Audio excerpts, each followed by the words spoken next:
जीव जीवम दब्बम जिन्वर वसेन निनिठम देवेंद्र विद्वंदेश तम सरस।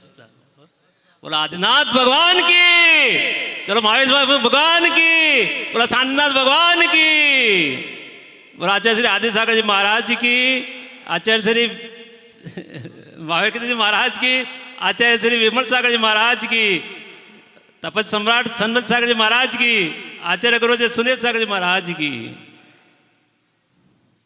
माझा कोई नाही और मी पण कोणाचा नाही. ये मराठी मध्ये है और हिंदी मध्ये मैं किसी का नहीं और मेरा भी कोई नहीं. इतना तो मैं बोल दिया, मगर ये निश्चय नहीं से बोलता, व्यवहार नहीं से. गुरुजी हमारे हैं, हम गुरुजी के हैं.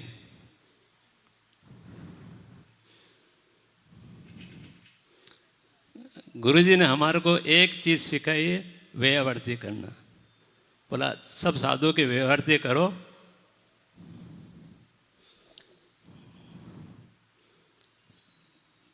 पहले सब शुद्ध भोजन करते थे, चौका होगा सब शुद्ध भोजन करते थे, हमेशा गुरु का पड़कान करते थे. और हमेशा कोई भी गुरु भी पधारते थे तो उनका आहार कराते थे. उनके बाद गुरुजी आए, मुंबई में गुरुजी पधारे तो उनके साथ हम जुड़ गए.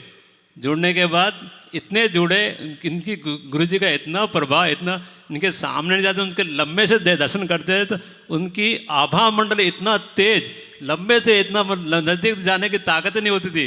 तो नज़दीक जाते थे, नज़दीक जाए, बोला कैसे जाओ नज़दीक, तो शुद्ध भोजन करते थे तो आठ पड़काने के लिए खड़े हो जाते थे तो ऑटोमेटिक गुरुजी पधारते, विधि मिल जाते, गुरु पधारते थे, अपन गुरुजी एकदम नज़दीक हो जाते. आधा घंटा एक घंटा बैठ आराम से आहार करवाते और आराम से बैठते. उनकी आभा मंडल से हमारे को इतना हम उनसे प्रभावित हुए तो उनके हम क्या किए, उनके साथ ही चला है. हमको मुनि दीक्षा दी और मुनि दीक्षा के बाद उन्होंने हमको बोला क्या करें, तो एक व्ययावर्ती, बोला व्ययावर्ती करो मुनिराजों की. जैसे मुनिराज जाते हैं, मुनिराज जैसे कल का उदाहरण, कल का उदाहरण जो श्रावक आए थे उनको बोला गुरुजी के पास आए दीक्षा देना. गुरुजी का इतने नरम स्वभाव, जो आते हैं उनको देख लेते हैं बरोबर है क्या तो उनको दीक्षा दे देते हैं. ऐसा नहीं कि तो एकदम कड़क नरम स्वभाव गुरुजी का. और आए उनको दीक्षा दी, और शास्त्र चल रहा, अपना शास्त्र चल रहा है लब्धि सागर जी शास्त्र. जो लब्धि सागर शास्त्र पढ़ रहे हैं हम लोग उनके, और उनको गुरु उनका नाम भी लब्धि सुलभ जी, लब्धि सागर जी नाम रखा. और लब्धि सागर नाम रखा तो हमारे गुरु जी का ऊपर से बोले रात को ध्यान रखना. सबको बोले मैं मुनिराज को एक एक घंटा दो दो घंटा ध्यान रखना. हम तो वही टाइम बैठ गए उनके साथ में, उनके व्ययावर्ती की, उनको संबोधन किया हमने किया. और दोनों संबोधन किया. अच्छे संबंध करते करते देख रहे हम उनको, देख रहे उनकी प्रतिक्रिया देखते हम लोग समझते गए हम लोग कुछ है रात निकालेंगे या नहीं निकालेंगे. तो बैठे बैठे व्ययावर्ती की उनसे उनको वो संबोधित किया.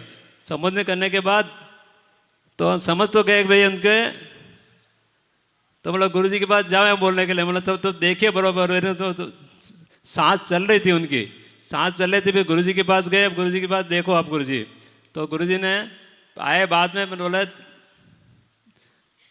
बोले बार सांस रुके. गुरु जी ने उनको दिया, बोले तो हमारे को एक ही गुरु से हम सीखे हैं. गुरु जी बोले व्ययावर्ती करना, बोले अच्छे से सबको भी साधु आए व्ययावर्ती करो. जो संग में रहने का व्ययावर्ती करते हैं ये साधु आचार्य श्री ने सिखाया हमारे को. और हम साधना कर रहे हैं और आचार्य श्री हमेशा मौन रहते हैं. और हमको ये उन्होंने सिखाया मौन रहो, हम मौन रहते हैं. हम खाली ये करने के लिए गुरु जी का आदेश हुआ, इसके लिए हम बोल रहे हैं. और मौन में इतनी ताकत है, तो गुरु जी इतनी ताकत है, बोलो मत.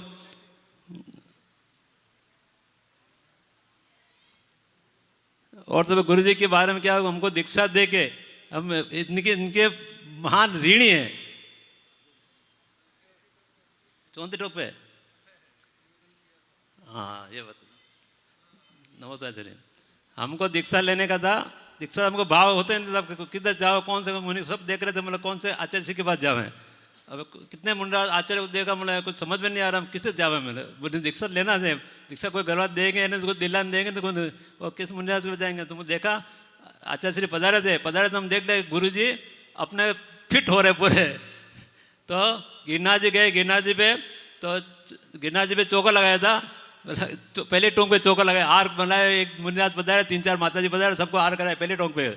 उसके बाद हम बोले आज चौथे टोंक में जाना हमारे को, तब चौथे को हम कभी गए नहीं दर्शन करने, चौथे भारी पड़ता चढ़ने को। तो बोला 50 सीढ़ी नीचे उतर गए, पहले टोंक से वापस रिटर्न गया, चौथे टोंक में गया तो गुरु जी उधर विराजमान थे, चौथे टोंक में थे। चौथे को गए, उतर गया, क्या भाव बना मालूम नहीं। तो भगवान का उधर चरण है, चरण के इधर गुरु जी विराजमान, और हम उधर गए, उधर भाव बना। बोला गुरु जी नमस्ते गुरु जी। बोला कि बोलो क्या? मेरा मुझे 1 साल के बाद दीक्षा लेना है। सब तो बोलते हैं अभी दीक्षा में, बोला 1 साल के बाद दीक्षा लेना है। तो गुरु जी बोले तुमको दीक्षा नहीं देंगे। मैंने क्यों नहीं दोगे? बोला तुम सब संघ की सेवा करो, संघ की सेवा करो, सब सबकी सेवा करो, तुम श्रावक बन के रहो, सबकी सेवा करो। मेरा नहीं, अब सेवा गुजरे हो गए, हम हमारी उम्र हो गई, बाल बच्चे सब बड़े हो गए, पोते पोती दादा सब हो गए, अब क्या करना, घर में क्यों रहेंगे हम। तो मैं बोला नहीं दूंगा तुमसे, मैं देना आपको पड़ेगा, 1 साल के बाद दूंगा। बोला ठीक है, बोला ठीक है मंजूर। मैं कहा ठीक है। तो 1 साल के बाद बोला श्रीफल चढ़ाओ। मैंने श्रीफल उधर कौन से चौथे में कौन सा श्रीफल अपने पास। तो ऊपर चढ़ने को गया, चड्डी भी खाली चड्डी पहना हुआ था, पैंट था ना, जो पैंट होता है चढ़ना नहीं होता, तो पैंट उसको खोल के आ गए। तो छोटा बैग था उसके, तो वो साइड में रख के आ गए थे। तो चड्डी पहने हुआ था, खाली चड्डी पहना हुआ था, खाली ऐसे बना पहना हुआ। तो श्रीफल ने एक श्रावक था साथ में, और 3-4 मुंडास थे। तो एक छोटा बादाम का टुकड़ा था, वो चढ़ाया। महाराज से 1 साल के बाद मेरे को मुझे दीक्षा लेना है। तो गुरु जी के बाद जो समय और टाइम एक्चुअली जो होता है वो कभी उनके नहीं होता। 1 साल हुआ तो हम लोग गुरु जी हमको दीक्षा लेना है। तो बोले मेरा मुहूर्त हो दिखा नहीं, अक्षय तृतीया का मुहूर्त अच्छे होता है। तो उसमें हुआ, उसमें क्या कोरोना का कोरोना हो गया, कोरोना बीमारी हो गई। अब सब लोग बोलते हैं तुमको अभी दीक्षा बड़ी बीमारी होगी, दीक्षा नहीं लेना। मैं बोला क्यों नहीं लेना दीक्षा भाई। तो मतलब बीमारी हो गई तो हो गई, और गुरु जी अपना गुरु जी है ये, आप जानते हो, आप गुरु जी को नहीं जानते हो तो जान लेना दिखा के उनको। तो दीक्षा लेना 1 साल बाद क्या होगा, दीक्षा वो कोरोना का बीमारी चालू हो गया, कोरोना बीमारी हुआ, दीक्षा लेना। अभी घर वाले बोला नहीं मैं परेशान नहीं देती हूँ, मैं कर नहीं देता हूँ। तो ठीक है। तो फिर घर वाले बोलते हैं, पत्नी गृहस्थी के जो बोलते हैं मैं तो चलो अंतर नहीं डालूंगा, तुम दीक्षा लो जो, मगर मेरे को छोड़ के, मतलब मैं बीमार हूँ, तुम धोखेबाज, तुम्हारा गुरु भी धोखेबाज है। बोला ऐसा नहीं हो सकता है। बोला नहीं, वो क्या मन ऐसा होता हम बोल देते हैं सब। तो फिर कोरोना के अंदर ही आने जाना नहीं हुआ, तो उधर से फोन पे कांटेक्ट किया, बोला गुरुजी टाइम हमारा समय हो गया। तो गुरुजी बोले वाह ठीक है, घर का त्याग कर लो। मैं बोला घर का त्याग कैसे करें, अभी आ सकते नहीं हो। बोला मंदिर जाकर ठहर जाओ। मैं बोला मंदिर जाकर ना घर करेंगे ना घाट करेंगे। मैं बोला ठीक है, घर का त्याग करता हूँ हमारा आचार्य श्री, मैं घर में रहूँगा, मगर मेरा घर का त्याग, घर में रहूँगा जब तक बीमारी बराबर नहीं होती है।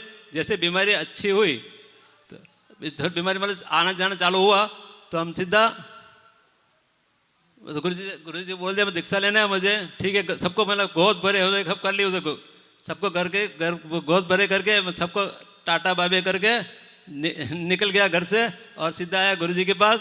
गुरु जी के पास आने के बाद हमारी 3 दीक्षा हुई, तीनों जोड़े में बैठे हम तीनों, 1 2 3 ऐसे बैठे थे हम तीनों जोड़े में। तीनों की दीक्षा हुई। बोला बच्चा श्री हमको मुनि दीक्षा लेना है। बोला मुनि दीक्षा नहीं, अभी सुलभ दीक्षा मिलेगी। बोला नहीं मुनि दीक्षा। फिर जित दिन गुरु जी के साथ सामने चलती नहीं। तो बोला ठीक है, जब सुलभ दीक्षा हुई दो, तो सुलभ दीक्षा तीनों को सुलभ दीक्षा बकवास में, प्रतापगढ़ बकवास में तीनों सुलभ दीक्षा हुई। सुलभ दीक्षा के बाद दशहरे के बाद तीनों की मुनि दीक्षा एक साथ में हुई। सुलभ दीक्षा मुकुट सप्तमी को हुई। अभी आ रहे मुकुट सप्तमी, 6 साल पूरे हो जाएंगे, ये 7वां साल स्टार्ट होगा हमारा।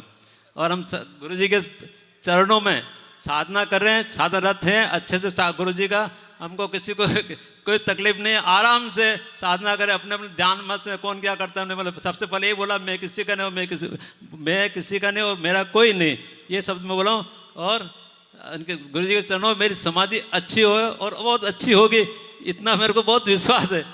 और घर से एक हमारी भाभी, वो उन्होंने हमारे दो मेरी सुलग दीक्षा पहले हुए, भाभी की और भाभी की आर्यिका दीक्षा और मेरी मुनि दीक्षा दशहरा को अंधेश्वर पार्श्वनाथ में हुई साथ में।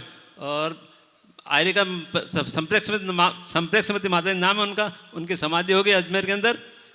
और तब से हमारी भी साधना अच्छी चल रही है, हमको कोई तकलीफ नहीं है, आराम से आज चेहरे पे निकलते हैं। उपवास करने को पहले होता नहीं था, इसके बाद आए गुरु जी के बाद तो 14 से 8 में तो उपवास हो जाता पूरा, उसमें कोई तकलीफ नहीं होती। एक उपवास तो पक्का हो ही जाता है। अभी गुरु जी के बाद 5, 10, 15 20 उपवास तो अपने से होता नहीं, तो अभी कोशिश करते हैं कि हो जाए, अपना कोशिश तो करना चालू है, उपवास हो जाएगा। और क्या बोलो गुरु जी के बारे में गुरु जी अब मेरी ये है समाधि बहुत अच्छी हो और आपके सानिध्य में, आपके चरणों में, और बिना परिग्रह, कोई परिग्रह नहीं होना चाहिए, बिना कमंड भी नहीं होना चाहिए, साथ में मेरा कुछ भी नहीं होना चाहिए। बिना परिग्रह से मेरी समाधि हो, मैं कोशिश कुछ परिग्रह रखता भी नहीं हूँ, कुछ भी। एक गुरु जी बोलते हैं कुछ परिग्रह, मेरे को एक छोटी कपड़ा भी बहुत तकलीफ देता है परिग्रह का, इसके लिए और परिग्रह को सको हम कोई परिग्रह रखना तैयार नहीं। हमारे पास कभी गुरु जी बोले चलो ये पीछे कमंड हम किसी को देता नहीं हो, कि कमंड देगा तो कभी गुरु जी बोले चलो तो कमंड कितने ढूंढेंगे अपन, पीछे कमंड साथ में रखते हैं, चलो उठे, कभी गुरु जी गए उसके पीछे चले जाओ। अपने आगे भी देखना, अपने टेंशन क्या, अपने गुरु जी है तो अपने को टेंशन को लेने की जरूरत होती नहीं है मन को। नमस्कार सर, बहुत सुंदर।